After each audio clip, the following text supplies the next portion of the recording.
Hi, everybody, and welcome back to the Everyday History Podcast. I'm one of your hosts, Dustin, and with me, as always, is Tristan Boo Boo Kirby. The one and only. That's Boo Boo to you lay people. That's right. Don't call me by my government name. So, want to guess what we're talking about today? Well, last week was cats, so it's a good follow-up to cats. Not dogs. That'd be too smart. That'd be too on the nose. Yeah, cats and dogs. No. Okay, well, it's the mousetrap.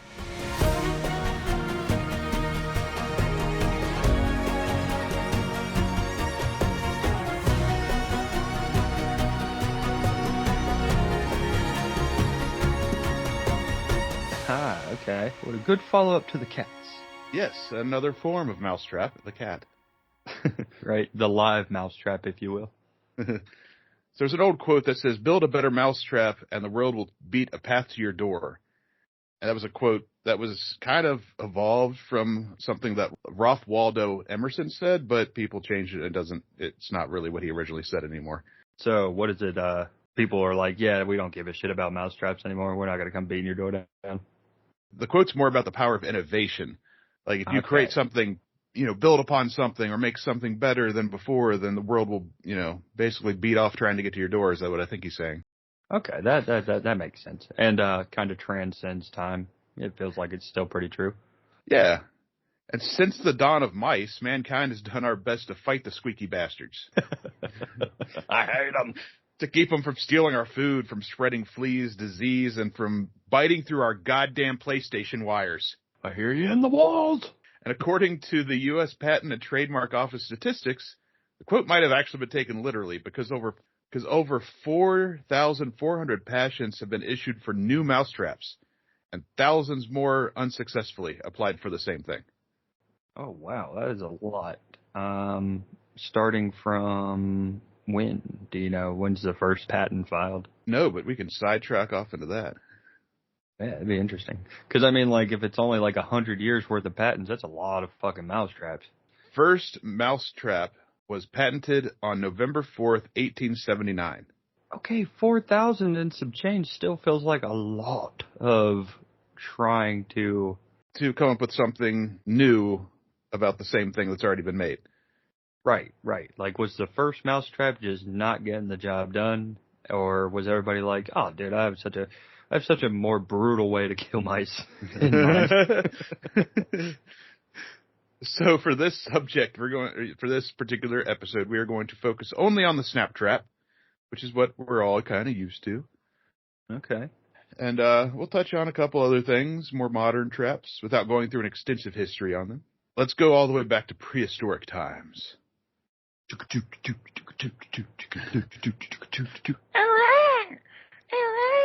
Oh, I'm definitely leaving that in.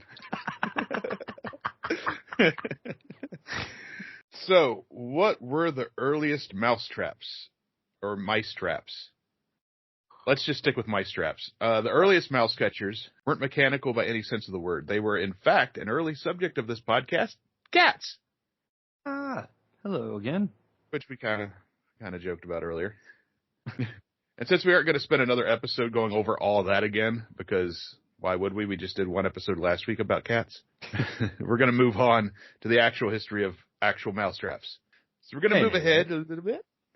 We're going to move to ancient Greece. And this is an interesting one to me. Sometime between the 6th and 4th century BC, somebody wrote a parody of the Iliad that featured frogs and mice instead. The exact date of when it was written isn't known, nor is the author, but I did find a translated copy of it. Okay. So you familiar with the Iliad? Is that Homer? No. I've heard of it before. I've heard of it. Familiar. Yeah, same here. So, but the main point is that they took that story and applied mice and frogs for some reason instead, which is pretty funny. So I'm gonna read from it here, and I'm gonna read for a little bit. So just give me a second. Sure, I'm not gonna do any funny accents. Okay. I believe you. Once upon a time, a mouse beside the water's brink dipped his furry face to taste the sweetness of a drink. All right, this is all rhyming bullshit, so we're not doing this. The part about the mousetrap is a bit further in, so I'll read just that, but beware, it's more rhymey bullshit. Yeah, I love rhymes. And crafty men found cunning tricks to kill the next poor chap, a wicked wooden mouse-destroying thing they call a trap. So that is the earliest written reference to a mousetrap. And if you remember the hot dog episode, once again, Homer is the fucking goat. I, for one, am just shocked that Homer Simpson wrote so much stuff. I know. The Simpsons predict everything, dude. No! So, that's the first, like I said, the first written reference of a mousetrap. But the earliest physical evidence we have for mousetraps actually came from ancient Egypt, of course, because everything comes from ancient Egypt. Damn, they're crafty. They were. There were different styles found at different archaeological sites, but the one that really stuck out the most to me was one that was not really different from our modern day snap traps. It's basically a small wooden bear trap looking thing. And I found a video of it online, and I'll include a link on our Instagram and Facebook pages when we release this, but I'm going to warn you, there's a video of an actual mouse being killed in a barn by this trap. Triggered. So that's it. I mean, it's actually lethal. It's basically just wood, and it's like tied tightly with a string, and it's really cool that they came up with something like that before the modern technology. Yeah, which could be an honorable mention in another potential future subject one day. The history of traps in general, because like I know humans. For hunting and stuff. We've been trapping everything, including ourselves. Yeah, love a good manhunt. Not me, but, someone out there, I'm sure. So I'll say that this mousetrap is very effective and is just really as humane as our modern stuff because it's an instant mousy death, which I think is really cool. That is nice that they were considerate. Like, I don't want to listen to that little fucker. He's just going to squeak and squeak and squeak. And my soul can't handle that. Mine can. I love to hear them scream. I hate mice. Now, here's where things get a little foggy because of the whole antiquity thing. It's really difficult for people like me who are not professional researchers or historians, as we are not. But as far as I can tell, it looks like the mousetrap world was pretty boring for a long time after this. There are records of similar traps, herbal poisons used to kill mice and other pests, but nothing really stuck out as like, oh, I should throw that in the podcast. Right. That deserves a mention. There were some attempts at live traps during the Middle Ages, but there isn't really much, like in a sense of who invented what or even some, there's not really a whole lot. So, there is a YouTube channel I found that if you want to look at these old traps, and they're not sponsoring us, just thought it was pretty cool because this is a big source for a lot of things I found today. It's called Mousetrap Mondays by Sean Woods. That's not a joke. That's a real guy. That's a real I know exactly. Channel. I'm pretty sure I'm subscribed to it. Oh, okay, cool. Yeah. I also hate mice and love innovation. And as you're probably well aware, sometimes he shows videos of actual mice being killed in his barn. So if you don't like dead animals, then you probably shouldn't check it out. Yeah. So I hope he's okay with us giving him a free plug on our channel. And if he doesn't, then just reach out and we'll remove this whole little section here. Yeah. So just to wrap up the in-between times, mice traps have been referenced in, I can't say that word. Oh. Alcyatis emblemata. Which the sounds word like will potentially be included in the description. Yeah, maybe, but it sounds like I'm trying to summon a demon. Yes, stop. It was written in 1534, and I'd bet you'd really like to know what this book is about. I would. Well, it's a poem book, and I read a little, and it sounds really boring. So onward. All right, skipping that. From 1602, William Shakespeare. The man, the myth, the legend. Oh, Willie Two Nuts, as he was called. Pioneer of the Yo Mama joke. Yeah. Right. One of his most popular plays, Hamlet. There is a play within a play called The Mousetrap. Oh, wow. It's in Act 3, Scene 2, for all of you keeping score at home. And so you can see from these examples, and there are more obviously, but it's just redundant to go over the same things over and over and over in literature and art, blah, blah, blah. The next big evolution of mice traps occurred in 1884, when a spring-loaded snap trap first appeared. Oh. So who do we have to thank for this timeless mouse-killing machine? John Rattrap.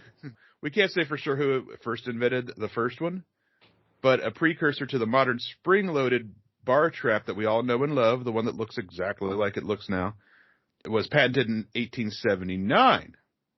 Okay. Some of them got a little tasteful slice of cheese on there to entice the mice. Yeah. This one wasn't spring-loaded like some of the other ones, where it's just a little bar that, the pressure would and snap. Yes. And it makes that exact sound. Exactly that sound.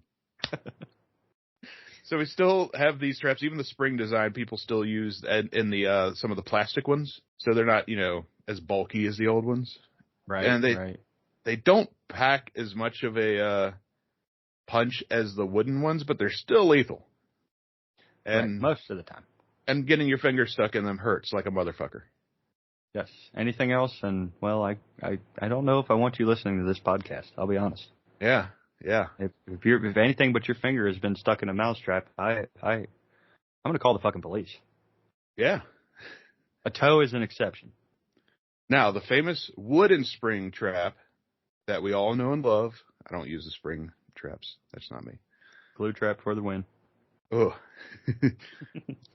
Speaking of dark, this particular origin story for this mousetrap has a dark story too, a dark history. Believe it or not. So, let's start with the inventor, William C. Hooker. Awesome last name. Right. I love it already. Hooker! That's Mr. Hooker to you. In 1882, Willie Boy was 31 years old. He had a wife, Martha, 2 sons, William Jr. and Jedediah. I couldn't find out where he was born, but I did find that his family moved to Kansas City, Missouri in 1879. So they had been there for roughly 3 years before things got fucked up. William owned a general store on the main strip of Kansas City. He did very well, but because he sold some pretty exotic cheeses for the time, he had a pretty intense mouse problem. And I know that's like super cliche, which is why. Kind of. But I think this is actually where the whole myth of mice loving cheese might have started. Okay. Believe it or not, it started with this guy, poor guy. Now, try as he may, he could not get rid of all the mice. He'd kill one here and there, but they would just come back. And in a rage, he even tried to stab one with his hunting knife. Oh, my God. He ended up cutting off its tail, most of its tail. He missed it by that much. Damn it. So this is the mouse that ended up breaking the proverbial camel's back. Apparently, he saw this mouse constantly for months. It outsmarted all of his traps, destroyed a lot of his products, and it was just a real asshole. Well, I'd say rightfully so. His son, William Jr., said in a 1936 interview with the Kansas City Times that the poor man was even dreaming about the mouse on a regular basis. Jesus Christ. So it was literally his arch enemy. This fucking mouse was the bane of this man's existence. Yeah. So according to Junior, it all came to a head one fateful night, November 11th, 1882. Willie Boy had just gotten a special cheese order for France from one of his wealthier clients, who was a U.S. senator named Samuel J. Harding.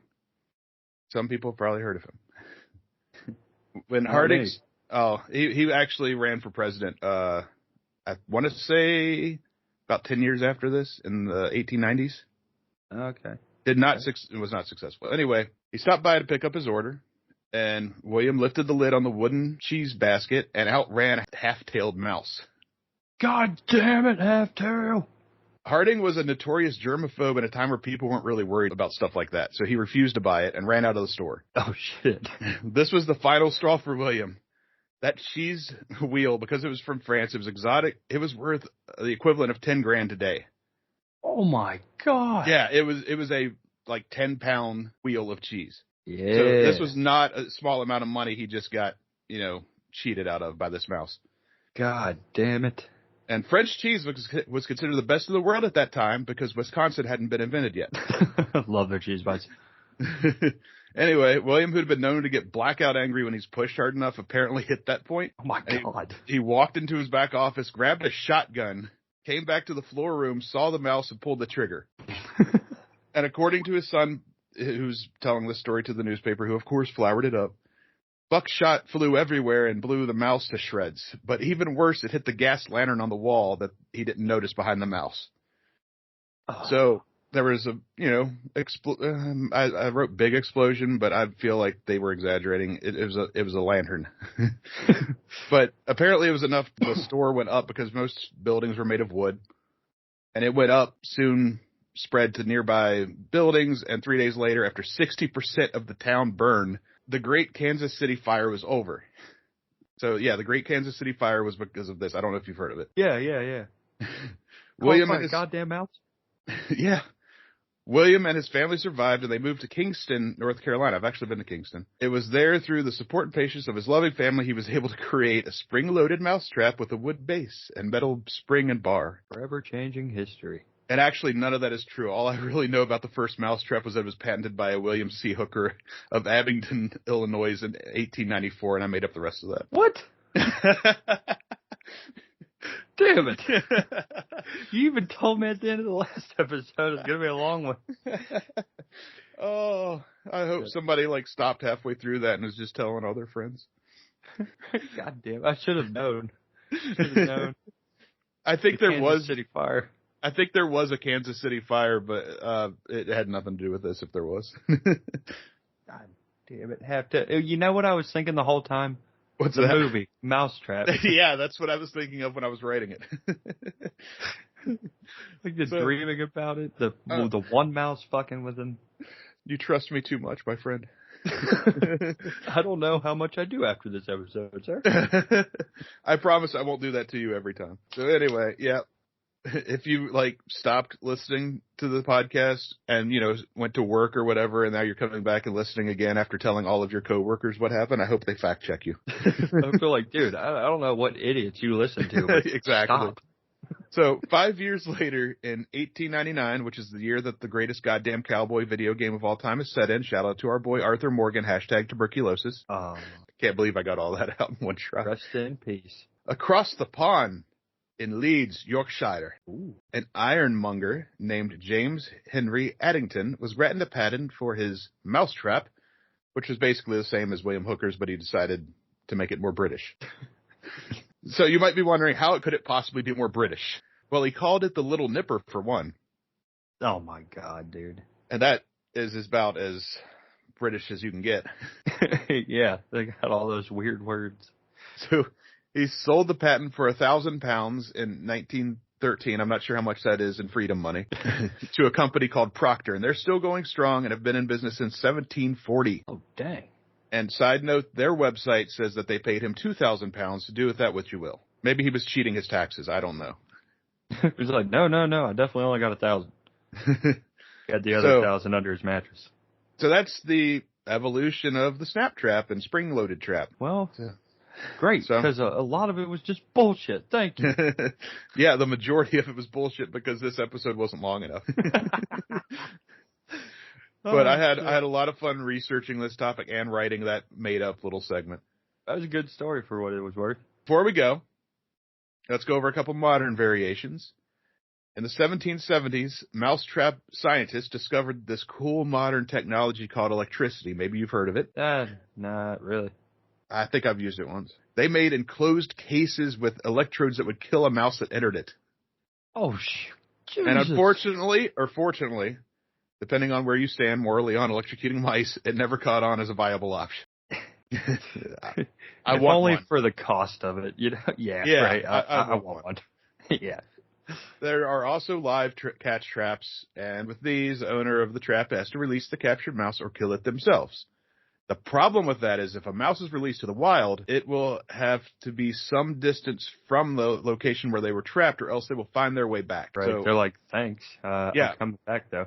Mice have a built-in GPS or something. They're very, very, very good at finding their way back. If you release them far enough from your house, they most likely won't survive very long because they are pathetic, weak creatures with no sense of survival. Lastly, and perhaps most controversially, we have the glue trap. Oh, yeah. Now, the downside to glue traps, of course, is that it takes a while for the mouse to die. They are great for catching mice. Oh, yeah, they work. There's a whole moral thing about letting a mouse torture and die. One of the other benefits of them is that if a mouse dies on a glue trap, it has mites. The mites will leave the dead body and get caught in the trap themselves.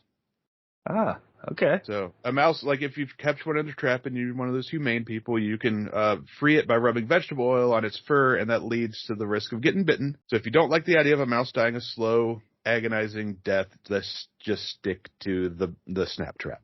Fuck that. Fuck mice. I hate mice. And that's all we want 'em all have for this dead, episode. But I'd like them dead. I'd like them dead.